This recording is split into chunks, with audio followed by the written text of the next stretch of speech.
Madame, mademoiselles et messieurs, bonsoir et merci de nous suivre à travers cet entretien qui nous est offert par monsieur Abdoulaye Seydi, inspecteur régional de la jeunesse de Ziguinchor.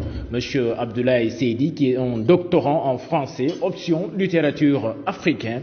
Pour ce qui concerne son cursus universitaire, monsieur Abdoulaye Seydi, en 2014 déjà, il est sorti premier au concours culture générale Génie Oada pour représenter le Sénégal au tournoi africain à Côte d'Ivoire. En 2016, il est admis au concours des inspecteurs avec 2 ans de formation en 2017-2018.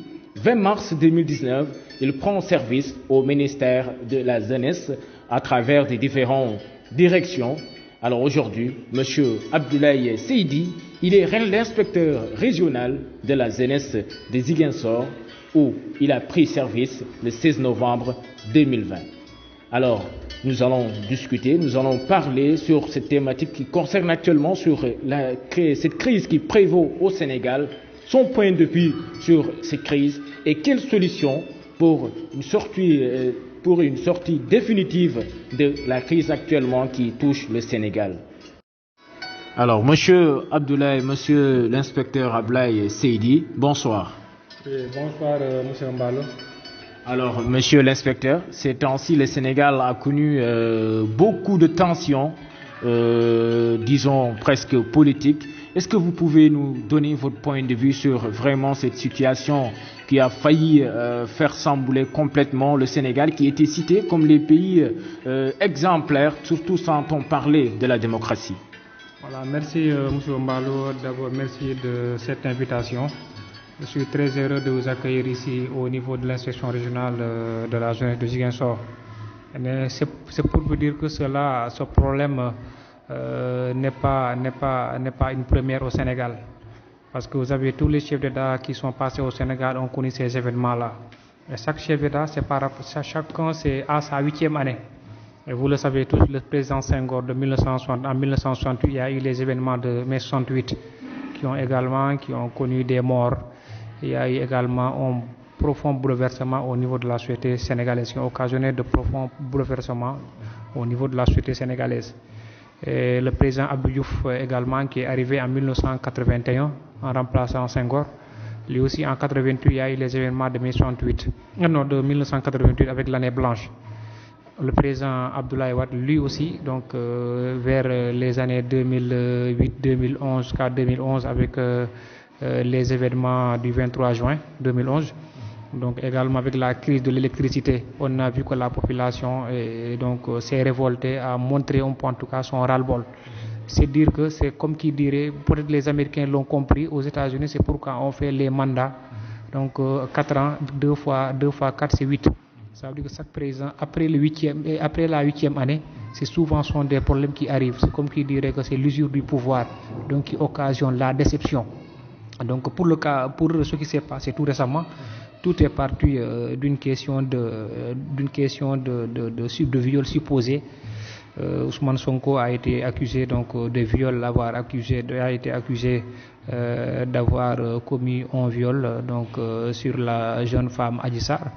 Je pense que c'était la goutte de trop et nous savons tous que nous avons compris après les réactions. Donc chacun a manifesté selon sa raison.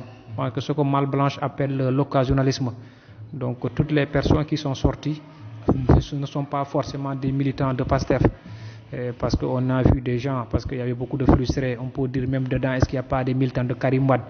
Est-ce qu'il n'y a pas des gens qui, à cause du coronavirus, donc des gens maintenant qui n'arrivent plus à travailler, qui sont là, qui n'arrivent plus à envoyer à leurs parents, surtout ceux qui sont à Dakar ou ailleurs, qui n'arrivent plus à envoyer à leurs parents, d'autres même ont perdu même leurs femmes à cause de ce manque de travail-là, d'autres même n'ont pas pu faire leur mariage à cause de cette situation-là. Donc toutes ces frustrations, également les jeunes qui ont leur diplôme et qui sont en train de chômer. Donc toutes ces déceptions-là, toutes ces frustrations-là ont occasionné cette réaction-là. Je pense que le président de la République a eu en tout cas la grandeur vraiment de faire un discours à la nation en disant surtout à la jeunesse particulièrement qu'il a entendu leur cri de cœur et lui-même il a dit qu'il va tout faire pour essayer de résoudre donc cette situation-là. Nous savons se dire que c'est plusieurs frustrations qui sont rencontrées. Donc Ousmane Sonko, donc c'était la goutte de trop qui a fait déborder donc le vase. Je pense aussi il faudra qu'on analyse sous cet angle-là. Donc c'est une question que d'autres qui diront que bon c'est une question politique, c'est pas parce que Ousmane Sonko est puissant, ou bien c'est pas parce que peut-être les gens non pas, mais quand même c'est un condensé, c'est une multitude de frustrations donc, qui ont occasionné ces réactions-là. Et nous avons tous vu quand les jeunes sont allés au niveau de Auchan, les gens ne prenaient pas de parfum, ils prenaient du riz et de l'huile. Donc cela montre encore que le baromètre de la pauvreté, également de la faim, les gens ont faim. Je pense que le président de la République, dans les prochains jours, il va essayer de résoudre donc certaines questions. Même s'il ne pourra pas tout faire, mais quand même il va essayer d'apporter des solutions par rapport à ça. Mais est-ce que le président ne pouvait pas anticiper ces mots que vous venez actuellement de citer? Non, le président de la République, il a toujours anticipé, je dirais même le chef de l'État. Parce que je pense que nous qui travaillons dans le secteur de la jeunesse, nous savons que le président de la République est au quotidien, parce qu'il y a un budget qui est alloué au ministère de la jeunesse. Donc il y a des structures, des agences qui ont été créées pour accompagner les jeunes. Mais nous savons qu'il y a des limites, parce qu'il n'y a pas un pays du monde qui a réglé donc, la question du chômage. Tout simplement, au mois de septembre passé, on disait en Europe, le continent peut-être le plus riche du monde, où on disait qu'on avait presque plus de 16 millions de chômeurs. Tout cela causé par le coronavirus. Je pense que si des pays développés ne peuvent pas régler la question du chômage, à fortiori nous les pays pauvres, parce que nous sommes des pays dépendants. Donc nous n'avons pas encore donc, cette force-là et ces capacités-là de pouvoir résoudre. Je pense que tout président voudrait en tout cas sortir par la grande porte de l'histoire. Donc sortir par la grande porte de l'histoire, c'est essayer de résoudre, de faire ce que ses prédécesseurs n'ont pas pu faire. Et je ne pense pas que le président Macky Sall n'est pas vraiment cette pensée-là. Je pense qu'il faut dépasser Abdou Diouf, il faut faire mieux qu'Abdoulaye Wade, il faut faire mieux qu'Abdou Diouf, faire mieux que les présidents Senghor. Mais aussi je pense que ce sont des événements qui peuvent arriver dans un pays, dans tous les pays du monde, hein, ça peut arriver à tout moment. On a vu les gilets jaunes au niveau de la France qui est un pays développé. Donc pourquoi pas au niveau du Sénégal? Donc ce sont des choses qui s'expliquent, ce sont des choses, aucun gouvernement peut se préparer à cela. Donc on ne peut pas dire que est-ce qu'il ne devrait pas anticiper. Peut-être il est en train d'essayer avec ses agences, parce que la question de la jeunesse, c'est une question transversale qui concerne beaucoup de ministères. Agriculture, ministère des Forces armées, Affaires étrangères, ça concerne tout le monde, ministère de l'Éducation nationale. Donc le président, je pense que dans tous ces ministères, il y a des choses qui sont en train d'être faites. Je pense que c'est pour satisfaire ces gens-là. Et qu'en est-il de cette recul de la démocratie qu'on est en train de citer à chaque fois? Recul de la démocratie, je pense que ceux qui disent cela, donc, parce qu'en politique au Sénégal, vous savez, il est difficile de faire la politique dans nos pays, parce que jusqu'à présent, les gens n'ont pas assez compris la démocratie. La démocratie ne veut pas dire libertinage, parce que la liberté, comme le dit Montesquieu dans son livre de l'esprit des lois, il définit la liberté comme tout ce que la loi permet. Mais nous, quelquefois en Afrique, donc surtout au Sénégal, on abuse de la démocratie. Je pense que le recul démocratique, on ne peut pas me dire un pays africain où il y a autant de liberté qu'au Sénégal. Ça, honnêtement, je pense que le Sénégal a été toujours une sorte de phare de la démocratie en Afrique. Je pense que quand les gens parlent de recul démocratique, je ne dirais pas, je sais pas, en tout cas, il faut que les gens me disent dans quel domaine, par exemple, où il y a un recul démocratique. Les gens marchent, même s'il y a des marches qui sont interdites. C'est normal, parce que aussi, on ne peut pas, par exemple, vouloir marcher devant un hôpital où une ambulance doit passer. Je pense que souvent, quand l'État interdit une marche, c'est pour le bien de la population. C'est parce qu'il y a des gens, des ambulances et des choses quand même, l'État, le ministère de l'Intérieur, le président de la République, donc ces gens-là ont des services de renseignement. Donc ils sont plus informés que quiconque. Ils sont plus informés que quand ils refusent une marche sur, par exemple, l'avenue, par exemple, chez Anta Diop, ou bien au niveau du palais de la République, les choses s'expliquent. Mais le plus souvent, c'est parce qu'on est de l'autre camp, on est dans l'opposition. On dit souvent que non, c'est un recul démocratique. Donc moi, je dis que pour moi, il y a des choses à améliorer. Parce que la démocratie, c'est un idéal. Même aux États-Unis, vous avez vu ce qui s'est passé aux élections, à la dernière élection présidentielle. C'est le pays qui est cité en exemple au niveau du monde, c'est le modèle parfait. Donc la démocratie, c'est un idéal. On peut donc la perfectionner, mais aucun pays ne pourra avoir une démocratie parfaite. Donc parce que même les grands pays, on a vu cela. Donc pourquoi pas donc au Sénégal? Je pense qu'aussi il faut qu'on essaie d'être un peu également conscient de certains enjeux, de nous dire que donc nous sommes, c'est vrai, nous sommes le premier pays africain peut-être qui a connu la démocratie, parce que c'est depuis le 18e et le 19e siècle. On nous parle de démocratie au Sénégal, et même avant cela avec les Thierno Souleymane Baal et autres. Mais je pense que ici, actuellement, la démocratie moderne voudrait vraiment que chacun de son côté essaie de jouer sa partition. Oui, mais monsieur l'inspecteur, ici, nous tous nous avons vu quand le président parlait de réduire l'opposition. Et après cela, nous avons vu le phénomène Karim Wade, qui était un opposant. Nous avons vu aussi le phénomène de Khalifa Sall. Après Khalifa Sall, nous avons vu aussi le problème Sonko atterrir. Est-ce que ce n'est pas toutes ces situations qui ont fait dire vraiment à beaucoup de Sénégalais que ce que Macky Sall veut vraiment, c'est réduire toute l'opposition sénégalaise. Pourquoi pas même instaurer une sorte de régime présidentiel, comment dirais-je encore, au Sénégal? Oui, je pense que le président Macky Sall lui-même, il ne souhaite pas gouverner un pays sans opposition. Parce qu'un pays qui n'a pas d'opposition, quand même, c'est pas un pays démocratique. C'est ça la réalité. Je pense que Macky Sall lui-même, il ne le souhaite pas. Parce qu'on ne peut pas faire le Sénégal à des années vraiment un peu immémoriales comme ça, donc immémorial comme ça. Je pense qu'aujourd'hui, le dire, c'est de bonne guerre. Oui, c'est de bonne guerre quand le président Macky Sall dit que je vais réduire l'opposition à sa simple expression. C'est normal qu'il le dise. Ousmane Sonko, lui aussi, de son côté, est en train de dire que oui, Macky Sall, il n'est pas. C'est de bonne guerre, c'est ça la démocratie. Donc, cela, je pense que pour un peu la vitalité démocratique de notre pays.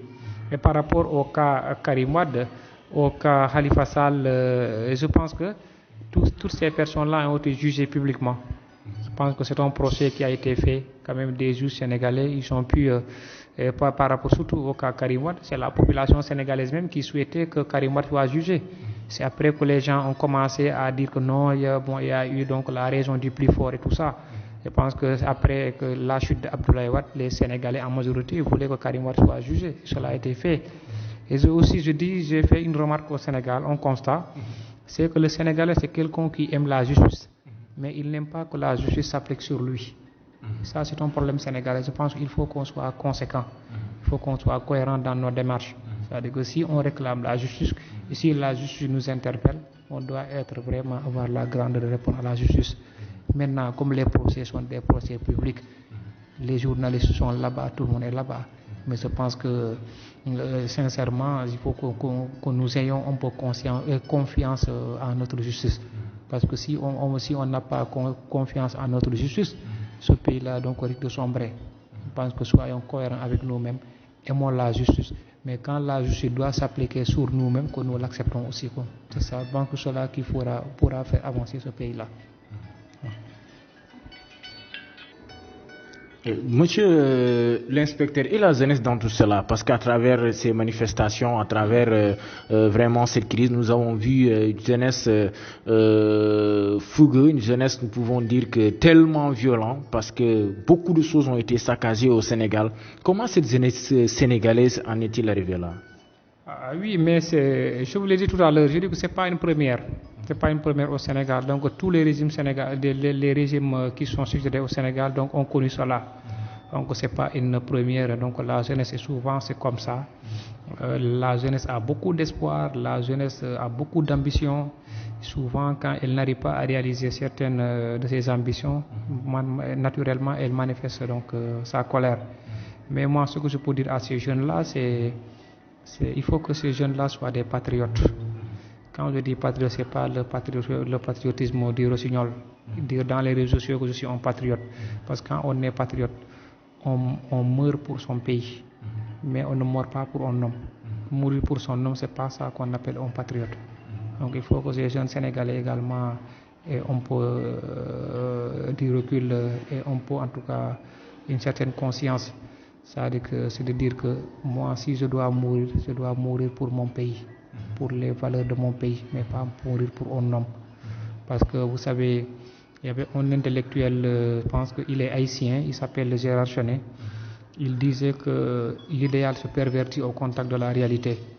Parce que souvent, quand on n'est pas encore au pouvoir, les idées qu'on a, les belles idées qu'on a, mais si on est en contact avec la réalité, souvent c'est autre chose. D'ailleurs, le président Senghor avait l'habitude de dire que au Sénégal, le meilleur président, c'est celui qui n'est pas encore élu. C'était ça ce qu'il disait, le meilleur président au Sénégal, c'est celui qui n'est pas encore élu. Parce que souvent, donc, il dépeint un monde tellement paradisiaque, il a beaucoup d'ambition. Alors que ce qu'il dit là, le Sénégal n'a pas encore ces moyens-là et tout ça. Donc il faut que les gens fassent attention. Il faut que cette jeunesse-là soit une jeunesse patriote. C'est-à-dire une jeunesse comme Lat Dior était mort à Derklé, il est mort pour l'honneur, il est mort pour le Sénégal.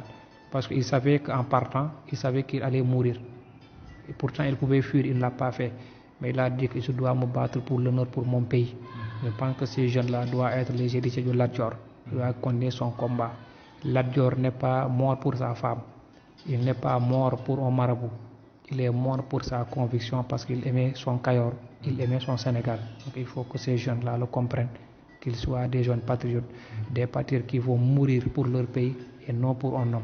Et dans ce patriotisme que vous citez, est-ce qu'il ne serait pas temps aussi d'inclure dans le système éducatif au moins certains programmes pour au moins se former la jeunesse au patriotisme? Non, mais je pense que le patriotisme, c'est pas quelque chose.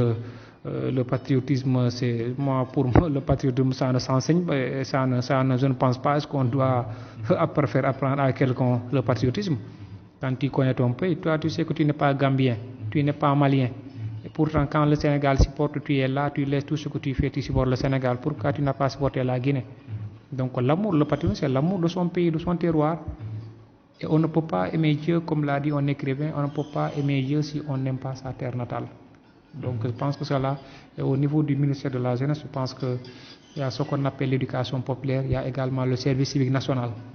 Le service civique national, donc, qui est une direction du ministère de la Jeunesse, donc fait un excellent travail par rapport à cela. Donc forme les jeunes dans le domaine du volontariat, du bénévolat, pour que les gens s'engagent sans attendre de l'argent pour leur pays, parce que ça a démontré son patriotisme. On ne peut pas être patriote à chaque fois, même pour désherber un quartier, on dit que non, on va nous payer combien. Quand on cherche son pays avec patriotisme, c'est non seulement être un homme donc, qui a des valeurs comme l'éthique surtout. Donc l'éthique, si vous êtes fonctionnaire, l'éthique, la déontologie, respecter donc les textes, et vous dire que non, là où vous êtes là pour être au service du pays. Vous êtes là uniquement pour ça. Et demain, vous serez jugé. Est-ce que moi, avant à Ziguinchor, il y avait quelqu'un qui était là, il est parti. Moi également, demain, je vais partir. Mais quand je partirai, qu'est-ce que je vais laisser à Ziguinchor? Je pense que je dois travailler avec patriotisme. Et chacun doit être Macky Sall de son côté. Chacun doit se dire que sans moi, le pays là ne va pas marcher. Je pense que si on a cet état d'esprit-là, que vous soyez étudiant, que vous soyez jakartaman, que vous soyez, couturier, que vous soyez berger, que vous soyez policier, je pense que vraiment vous allez vous battre parce que c'est l'intérêt national, c'est l'intérêt général donc, qui doit guider un patriote, mais pas les intérêts particuliers.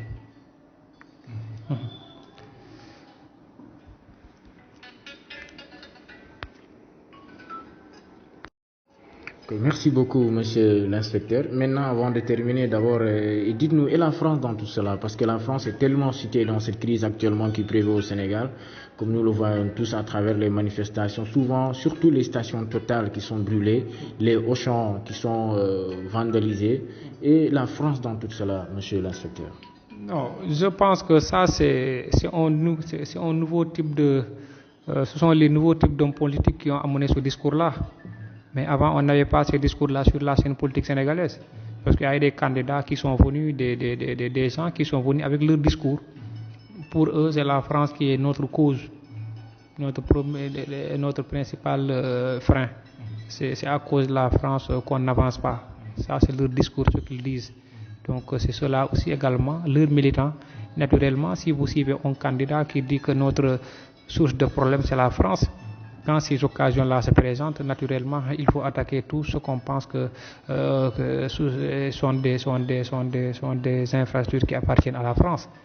Au sens, c'est la même chose totale. Je pense que ce sont ces choses-là qui ont été, et même par exemple des médias ont été attaqués parce que les gens ont pensé que ces gens-là sont en duplicité, donc en complicité avec l'État sénégalais, comme par exemple TFM et tout ça. Je pense que le Sénégal ne doit pas, on doit respecter surtout donc cette étoile qui est au niveau de notre drapeau. Le Sénégal, c'est un pays ouvert. Le Sénégal entretient des relations avec tous les pays du monde. Je pense que ces types de discours-là sur la scène politique sénégalaise sont des discours donc, qui sont déplorables. C'est vrai, des écrivains comme Aimé Césaire ont dit que le malheur de l'Afrique, c'est d'avoir rencontré la France. Donc ça, c'est Aimé Césaire qui le dit, même si lui-même il l'a dit, et pourtant, son pays, la Martinique, voulait l'indépendance. Lui, en tant qu'homme politique de premier plan, il n'a pas voté pour l'indépendance de la Martinique. Il a souhaité que la Martinique soit un département de la France. Donc ça veut dire qu'il y a quelque part il y a une incohérence. Parce que quand vous dites que le malheur de l'Afrique, c'est d'avoir rencontré la France, alors que la Martinique, c'est là-bas, vers les Amériques, la Martinique pouvait avoir son indépendance. Et ce même Aimé Césaire, il a opté donc pour que la départementalisation de la Martinique. C'est pour dire que il y a souvent des discours va-t-en-guerre, des discours un peu chauds, en disant que oui, le franc CFA, oui, c'est la France, c'est notre pétrole, mais c'est normal, parce que ces gens-là, ils savent que c'est leur fonds de commerce. Il faut faire un constat, une remarque. À chaque fois, c'est qu'ils appellent la France, ils invoquent la France pour dire que notre retard est dû le franc CFA, par exemple. Mais est-ce que vous pensez que le fait d'avoir demain un franc sénégalais, ça va changer l'histoire et ça va changer la fusion du Sénégal? Cette fierté-là, ça ne peut rien changer. La Gambie a son propre franc, mais est-ce que la Gambie est plus libre que le Sénégal? La Guinée n'a pas son propre franc. La Guinée, est-ce qu'elle est plus libre que le Sénégal? La Mauritanie est plus libre que le Sénégal qui a son propre franc.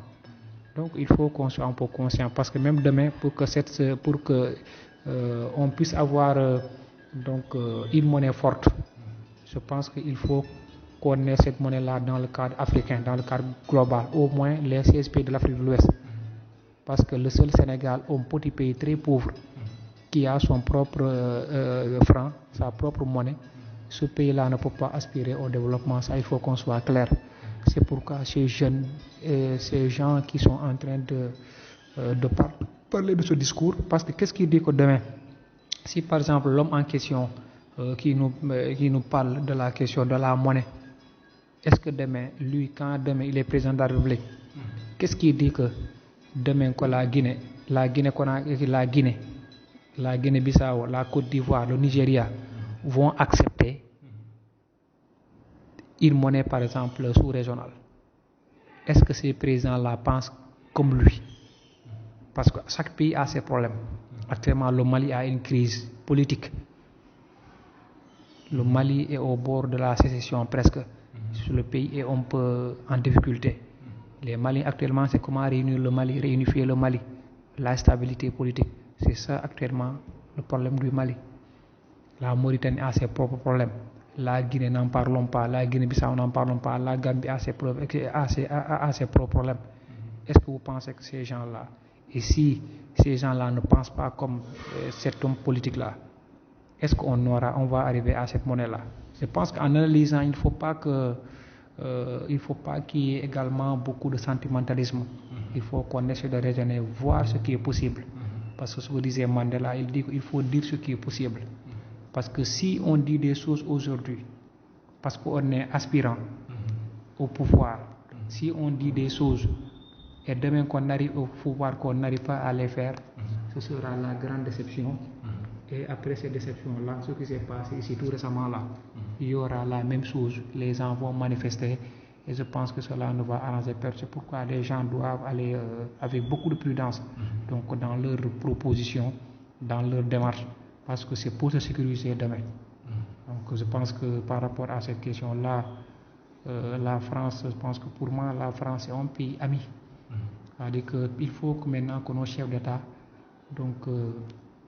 aient un grand leadership. Parce que si vous rencontrez Macron ou bien vous rencontrez notre président, si vous n'êtes pas un grand leader, mais naturellement, c'est normal, c'est le monde qui est comme ça. Nous sommes dans un monde de compétition. Si vous êtes faible, vous êtes écrasé. C'est ça la réalité. Donc il faut qu'on ait des leaders, vraiment des hommes politiques qui se respectent, mais également quand ils sortent, qu'ils cherchent à défendre les intérêts de leur pays. Parce que je dis souvent que la différence entre les élus africains, les présidents africains, la différence avec les présidents européens, c'est simple. Le président européen, il essaie par tous les moyens de contenter son peuple. Mais nous, en général, nos chefs d'État cherchent à contenter, par exemple, les pays occidentaux. C'est ça le problème. C'est même le cas de nos députés. S'ils sont élus, ils cherchent à contenter le président de la République ou bien leur leader. Alors que quand ils sont à l'Assemblée nationale, ils sont des représentants du peuple. Ils doivent penser à la population qui leur a donné un mandat. Mais c'est malheureux, ça on le voit. Mais je pense que de plus en plus il y a une exigence citoyenne. Parce que les gens vont changer et peut-être avec le temps, on aura en tout cas des relations plus équilibrées entre le Sénégal et peut-être la France. Je pense que cela est possible. En tout cas, c'est mon souhait. Merci. Oui, monsieur l'inspecteur, maintenant, aujourd'hui, si vous avez, en dépit de tout ce que vous venez de dire, si aujourd'hui vous avez vraiment des pistes ou bien des solutions à nous donner pour vous, quelles sont aujourd'hui les pistes que le Sénégal pourrait vraiment prendre pour au moins qu'il y ait une sortie définitive de crise?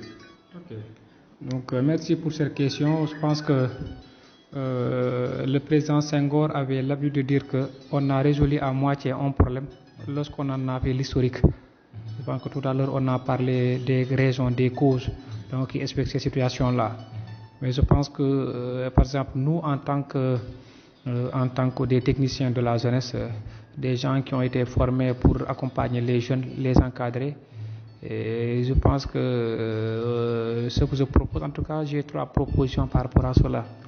Je pense que d'abord, si vous voyez au niveau des régions, tout à l'heure j'ai même écrit un article que j'ai partagé. Je pense que j'ai 3, en tout cas, propositions à faire.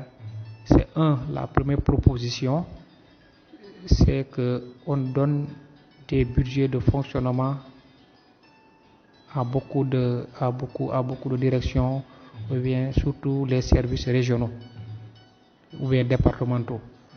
Je pense qu'il faut, à côté de ces budgets de fonctionnement, il faut qu'on arrive à créer ce qu'on appelle le budget d'investissement. Le budget d'investissement, c'est quoi? Ça veut dire que maintenant, il ne faut plus qu'on donne certaines sommes. Il faut qu'on augmente le budget du ministère de la Jeunesse.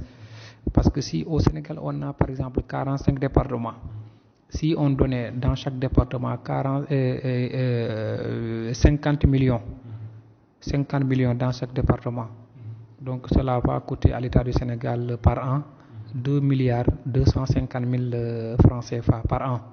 Si on augmentait 2 milliards 250 000 francs et on donne ça par exemple à chaque département 50 millions, les services départementaux sous la supervision de l'inspecteur régional pourront en tout cas financer les projets des jeunes. Et dans chaque projet de jeunes, on peut intégrer par exemple le volet citoyenneté et civisme. C'est-à-dire que dans ces projets-là, il faut qu'on intègre cela, donc le volet citoyenneté et civisme, pour pousser les jeunes à être plus patriotes, à savoir les conséquences et être conscients qu'ils appartiennent à un pays. Cet état d'esprit-là. Je pense que 50 millions par département, ça va faire 2 milliards 250 000 francs. Donc cela, c'est ma première proposition. C'est-à-dire qu'on augmente le budget du ministère de la Jeunesse. Donc on passe, on ajoute, il y a un budget de fonctionnement, on ajoute un budget d'investissement.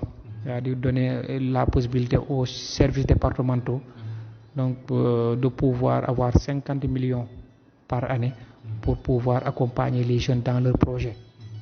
Maintenant, la deuxième proposition, c'est par exemple, il y a des agences qui ont été créées.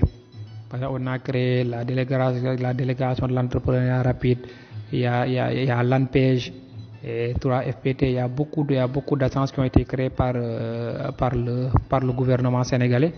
Je pense également dans ces agences, la remarque qu'on a eu à faire, c'est que dans ces agences-là, il n'y a pas de cadre supérieur des inspecteurs. Les techniciens de la jeunesse ne sont pas là-bas.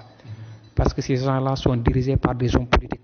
Et souvent, les jeunes se disent que non, si on part là-bas, comme on n'est pas avec le gouvernement, on ne va pas réussir, il faut avoir un bras long. Donc, ça veut dire que ces agences-là ont perdu leur crédibilité. Je pense que maintenant, pour restaurer cela, la solution, c'est quoi? C'est d'y intégrer des inspecteurs, qu'ils soient les conseils techniques de ces directeurs-là ou chefs de programme. Cela va changer l'image donc, de ces agences-là. Et les jeunes donc, pourront venir et dire que voilà, maintenant, comme il y a des techniciens là-bas, donc on pourra, maintenant on a confiance, c'est-à-dire restaurer la confiance, la crédibilité donc, de ces gens-là en y intégrant des inspecteurs, des techniciens de la jeunesse. Ça, c'est la deuxième proposition.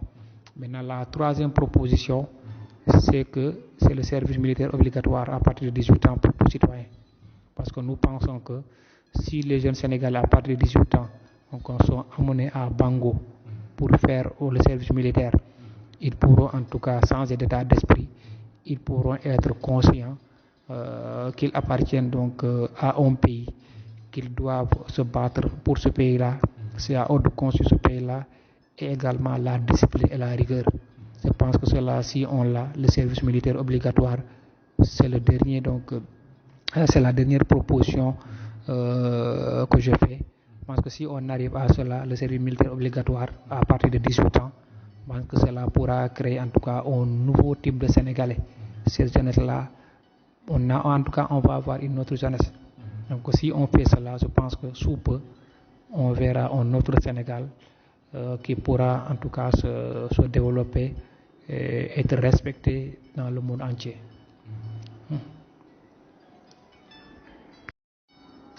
Alors, madame, mademoiselle et messieurs, c'était tout pour ce soir. Nous recevions, comme je vous l'avais rappelé tantôt, monsieur Abdoulaye Seydi, inspecteur régional de la jeunesse de Ziguinchor.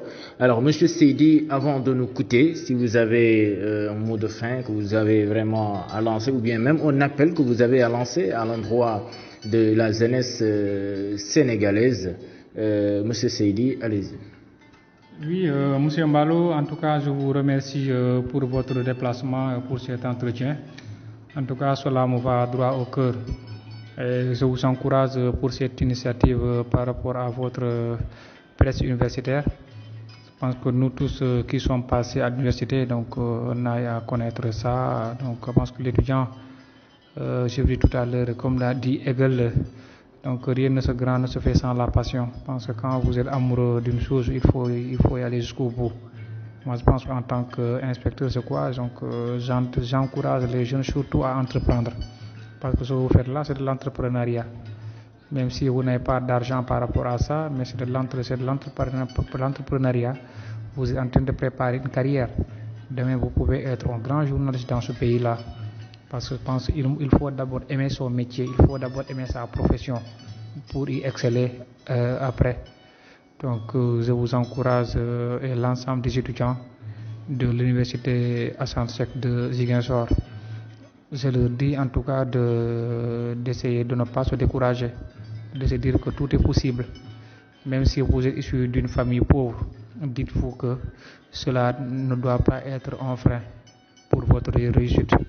Parce qu'un grand savant disait que c'est dans la boue qu'on connaît les destins extraordinaires. Donc vous savez la trajectoire du président de la République. Vous connaissez beaucoup d'hommes, des gens comme Kwame Nkrumah, son père était forgeron. Vous voyez. Donc pourtant cela n'a pas empêché, il est devenu le premier président de la République du Ghana. Il a mené des combats dignes. Et ce que je dis à ces jeunes-là, c'est qu'ils se cultivent davantage. Il faut qu'ils cherchent des modèles. Il faut que les gens cherchent des modèles. C'est-à-dire que si vous n'avez pas un miroir, si vous n'avez pas un repère, ce sera difficile pour vous d'avancer.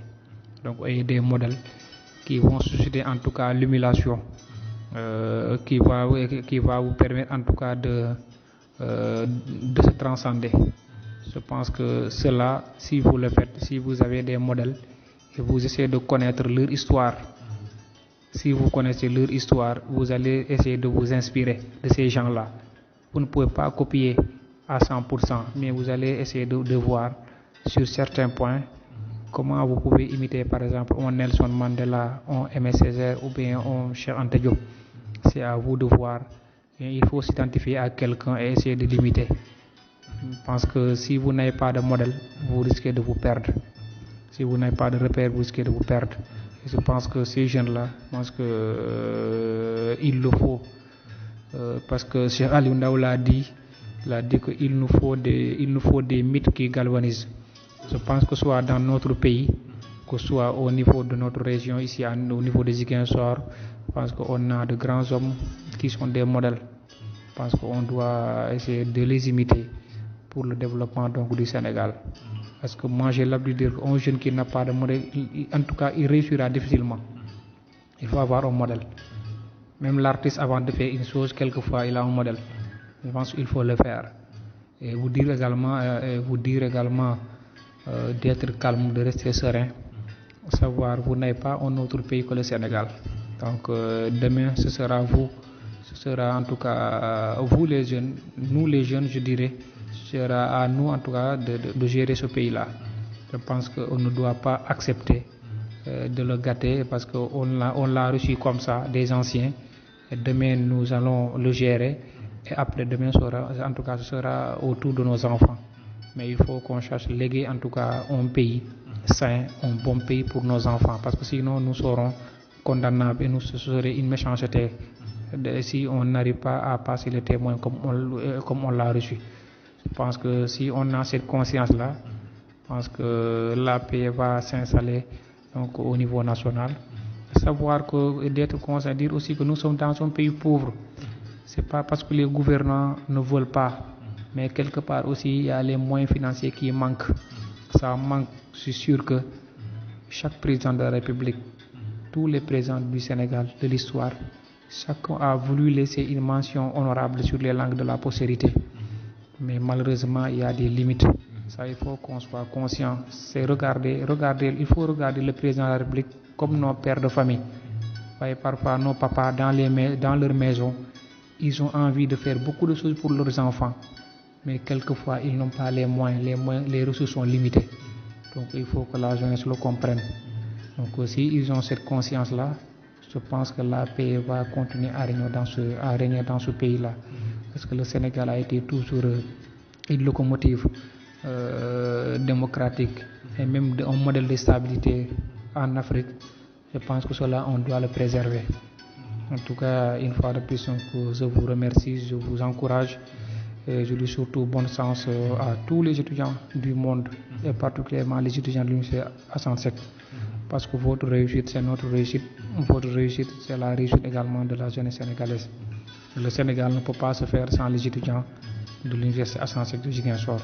Surtout avec votre parrain Assane Seck, qui a été ministre à maintes fois donc, au temps de Senghor. Je pense qu'il faut que les jeunes creusent, essayent de savoir qui est notre parrain. Également, des étudiants essayent de connaître quelle est la devise de l'Université de Ziguinchor. Qu'est-ce que cela signifie?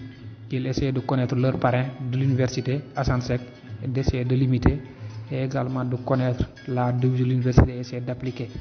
Parce que ce sont en tout cas mes derniers mots. Et merci pour tout et à bientôt.